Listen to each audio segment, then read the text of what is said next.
তো ক্লাচের ফ্রি প্লেটা কি? ফ্রি প্লেটা হচ্ছে আমরা ক্লাচ লিভারের উপর চাপ দিলে যে জায়গাটুক প্রেস করার পর কোনো প্রেশার ফিল করি না, অর্থাৎ একদম ফ্রিভাবে থাকে, ওইটা হচ্ছে ক্লাচের ফ্রি প্লে।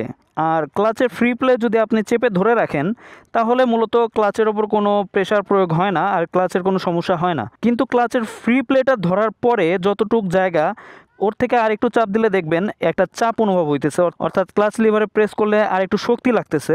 ওই এরিয়াতে যদি আপনি অর্ধেক ক্লাচ ধরে রাখেন ওইটাকে বলে হাফ ক্লাচ। আর ওইভাবে যদি আপনি ক্লাচ ধরেন তাহলে আপনার বাইকের ক্লাচ প্লেট খুব তাড়াতাড়ি নষ্ট হয়ে যাবে। আর কেন নষ্ট হবে? কারণ আপনি যখন ওইটা হালকা করে প্রেস করবেন তখন ক্লাচের মধ্যে যে প্রেশার প্লেটটা থাকে ওই প্রেশার প্লেটটা সম্পূর্ণভাবে আলাদা হতে পারবে না।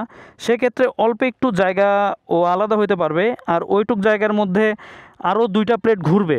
মূলত দুইটা প্লেট না, ওর মধ্যে আরও অনেকগুলো প্লেট থাকে, কিন্তু দুই ধরনের প্লেট থাকে, একটা হচ্ছে ফ্রিকশন প্লেট আর একটা হচ্ছে স্টিল প্লেট। তো ওই দুইটা প্লেট যখন পাশাপাশি অবস্থায় ঘুরবে, বেশি জায়গা থাকবে না, তখন প্লেটগুলো ক্ষয় হয়ে নষ্ট হয়ে যাবে, অনেক ক্ষেত্রে প্লেটগুলো পুড়েও যেতে পারে। তো আপনি সবসময় অ্যাভয়েড করবেন, আপনি যখন বাইক চালাবেন হয়তো ক্লাচ লিভারটা বেশি দূরে থাকার কারণে আপনি হালকা করে নখ দিয়ে ধরতে পারেন, কিন্তু যেখান থেকে ক্লাচ লিভারে প্রেশারটা ফিল হয় ওই জায়গা থেকে আপনি আর বেশি ধরবেন না।